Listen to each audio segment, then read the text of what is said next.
महाफ्लॉप actor Sanjay Kapoor की होनहार बेटी शनाया कपूर की एक फिल्म रिलीज हो रही है जिसका नाम है गुस्ताखियां।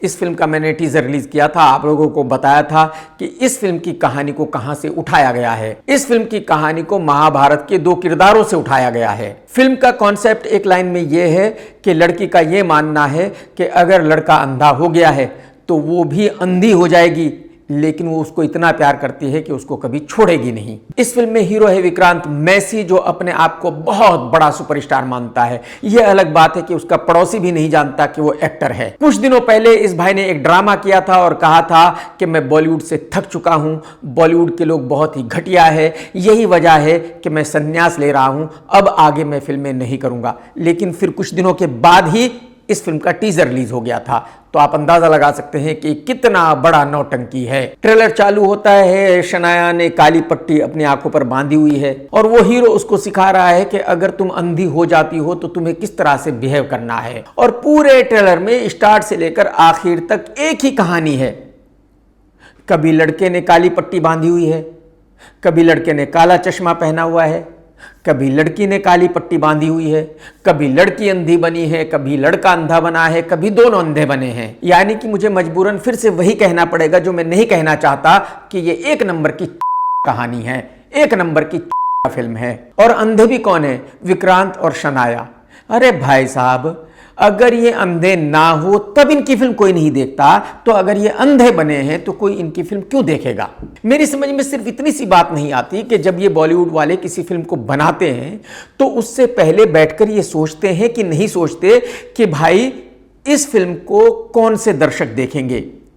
ये फिल्म जो हम बना रहे हैं ये किन दर्शकों के लिए है? गांव वालों के लिए है, शहर वालों के लिए है, पढ़े लिखों के लिए है, अनपढ़ों के लिए है। और मेरे ख्याल में बॉलीवुड की 99% फिल्में ये कैलकुलेशन किए बिना ही बनती है और यही वजह है कि बॉलीवुड की 95% फिल्में नहीं चलती।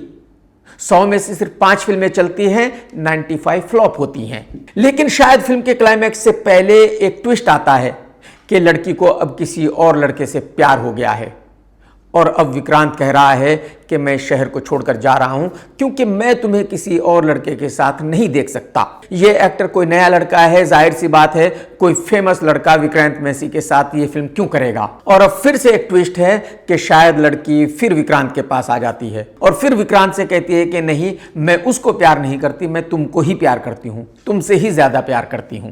और यहां आकर मुझे एसएलबी की फिल्म याद आती है जिसमें थे सलमान, अजय देवगन, ऐश्वर्या राय। लेकिन उस फिल्म का मुद्दा बिल्कुल क्लियर था कि ऐश्वर्या सलमान से प्यार करती थी, अजय से जबरदस्ती शादी हो जाती है और अजय को वो कभी प्यार नहीं करती थी। और इसके बाद विक्रांत और शनाया एक दूसरे को किस करना शुरू करते हैं।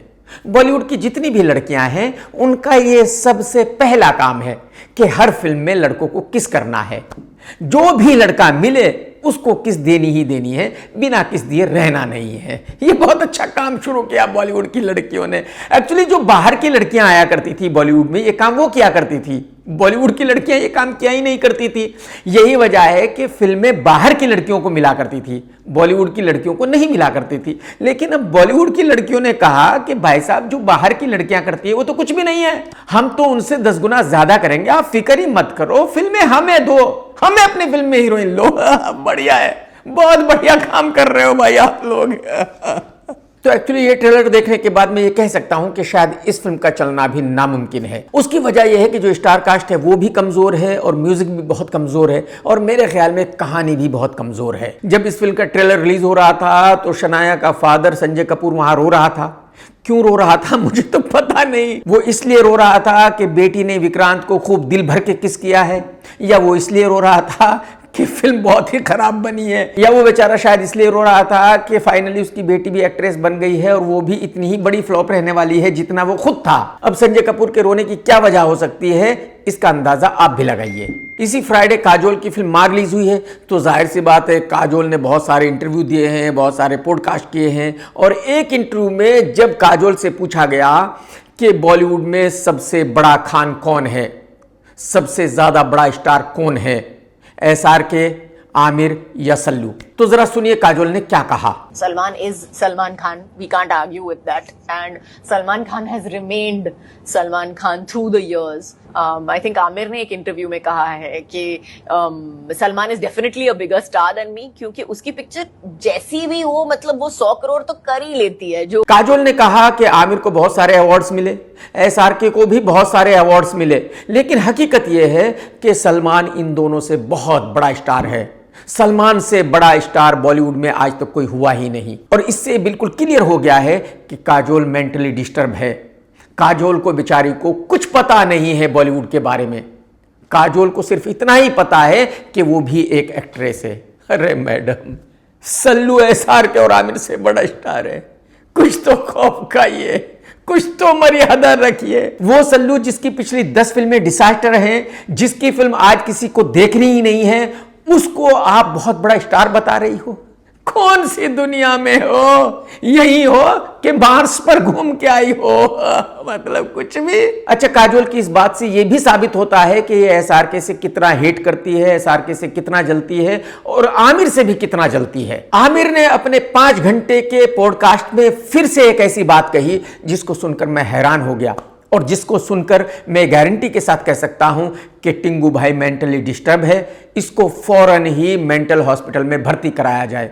अगर इसको मेंटल हॉस्पिटल में भर्ती नहीं कराओगे तो आगे आने वाले वक्त में बहुत बुरा हो सकता है, बहुत गलत हो सकता है इस भाई के साथ। इसने कहा कि अपनी पहली पत्नी रीना से बहुत प्यार करता था, उसके साथ पिछले 15-16 साल से था, फिर इन दोनों का डिवोर्स हो गया, फिर ये दोनों अलग हो गए और जिस दिन ये अलग हुए उस दिन ये भाई बहुत ही ज्यादा दुखी हो गया। इतना दुखी हो गया ये बेचारा कि इसने शाम को बोतल खोली और पूरी बोतल पी गया। और टिंगू भाई ने यह भी बताया कि ये देवदास बन गया था। अगले 1.5 साल तक ये देवदास बना रहा। एक वक्त तो ऐसा भी आया था कि ये रीना के बिना जीना ही नहीं चाहता था, इसलिए खुद को खत्म करना चाहता था। तो 1.5 साल तक जनाब मैं देवदास बन के घूमता रहा। I was trying to kill myself like Devdas was trying to kill himself. आप जरा अंदाजा लगाइए कि ये आदमी कितना खतरनाक आदमी है, ये आदमी कितना बड़ा ड्रामा है, ये आदमी कितना बड़ा फ्रॉड है, ये आदमी कितना बड़ा झूठा है। आप अंदाजा लगाइए कि एक आदमी खुद ही अपनी पत्नी को यह कह रहा है कि मुझे तेरे साथ नहीं रहना है, मुझे तुझसे डिवोर्स चाहिए, मैं तुझे एक दूसरा घर लेकर दे देता हूं, तू अपने बच्चों के साथ उस घर में जाकर रह ले, अब मुझे तेरे साथ और नहीं रहना है। और फिर ये खुद ही कह रहा है कि ये इतना दुखी हो गया था, देवदास बन गया था, 1.5 साल तक ये बेचारा रोजाना सिर्फ पीता था और कुछ भी नहीं करता था। लुखे बेशरम ड्रामा। टिंगू भाई, मैं आपसे ये जानना चाहता हूं कि आपको रीना के पास जाने से कौन रोक रहा था?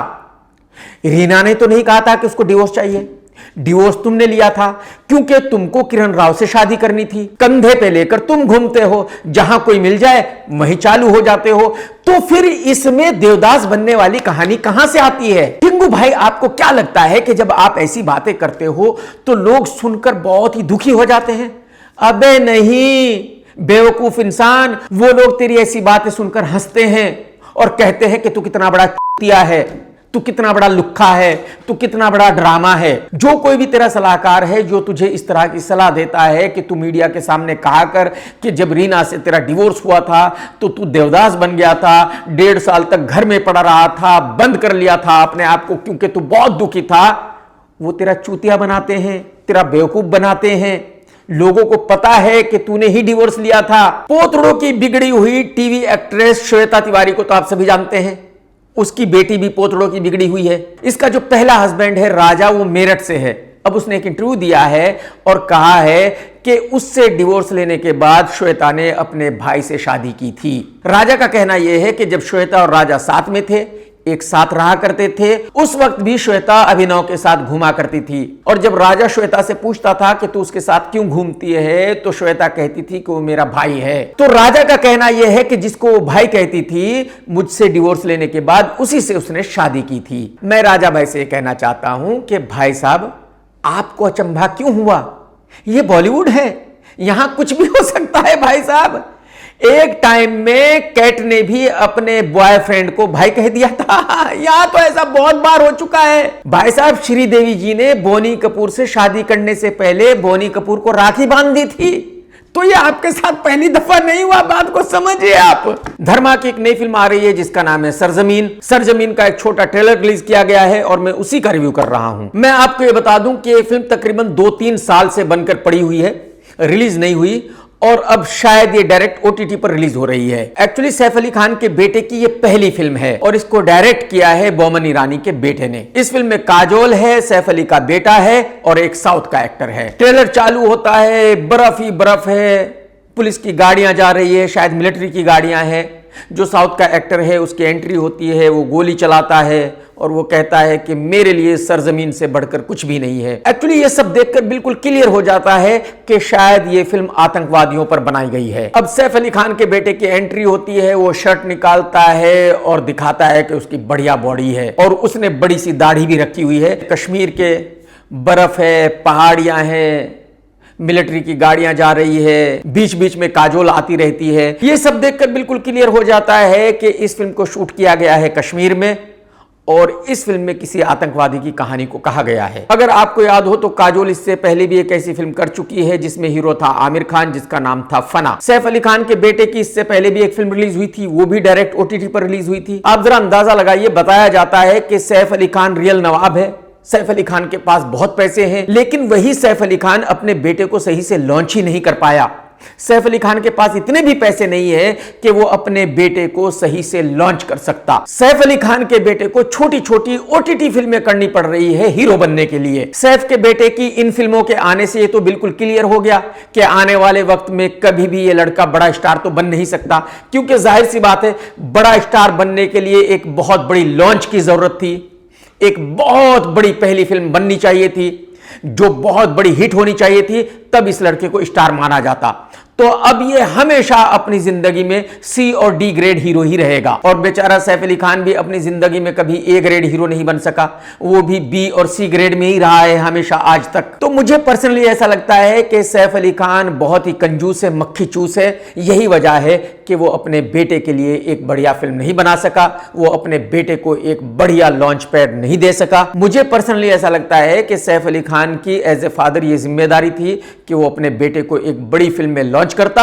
आगे वो बड़ा हीरो बनता या नहीं बनता ये उसकी किस्मत। ये तो मैं आपको बता चुका हूं कि टिंगू आमिर खान ने 5 घंटे का पॉडकास्ट किया और उसमें बहुत सारी बातें की।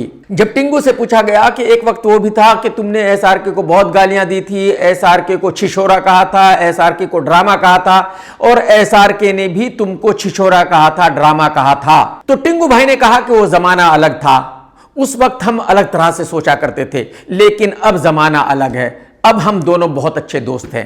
एक्चुअली टिंगू भाई उसकी वजह यह है कि अब आप टोटली फ्लॉप हो चुके हो, सल्लू भी टोटली फ्लॉप हो चुका है और एसआरके की किस्मत अच्छी है कि उसकी पठान और जवान चल गई।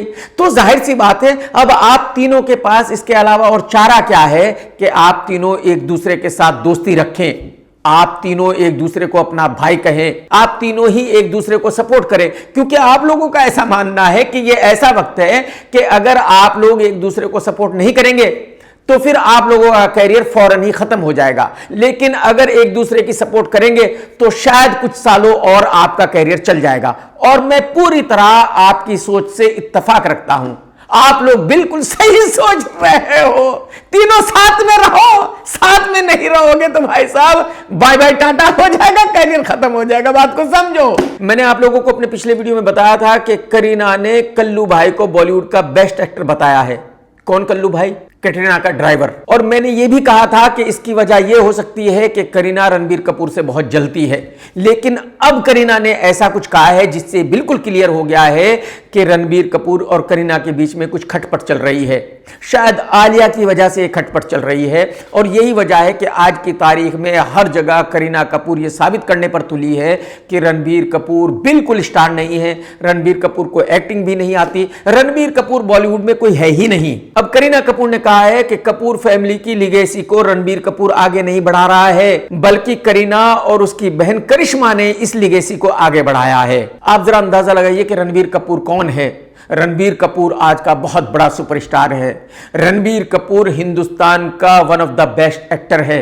रणबीर कपूर से बड़ा सुपरस्टार शायद आज तक कोई भी कपूर फैमिली में पहले हुआ ही नहीं। और करीना कपूर उस रणबीर कपूर के बारे में कहती है कि वो बढ़िया एक्टर भी नहीं है, वो सुपरस्टार भी नहीं है, वो कपूर फैमिली की लीगेसी को आगे नहीं बढ़ा रहा है। इसका मतलब ये बिल्कुल क्लियर है कि करीना रणबीर कपूर से जलती है, रणबीर और करीना के बीच में कोई बड़ा झगड़ा है। और यही वजह है कि हर जगह करीना ये साबित करने की कोशिश करती है कि रणबीर कपूर कोई भी नहीं है बॉलीवुड में। मैं तो कितनी बार आप लोगों को बता चुका हूं कि भाई साहब बॉलीवुड में कोई किसी का नहीं है, ना कोई किसी का भाई है, ना कोई किसी की बहन है, ना कोई किसी का मां है, ना कोई बाप है, ना पत्नी है, ना पति है, कोई भी नहीं है। दोस्तों अगर आज का वीडियो आपने देखा है तो लाइक करना बिल्कुल मत भूलना, कमेंट्स करके जरूर बताना कि आज का वीडियो आपको कैसा लगा। टेक केयर दोस्तों, tata bye bye, love you, Jai Hind. सत्यमेव जयते।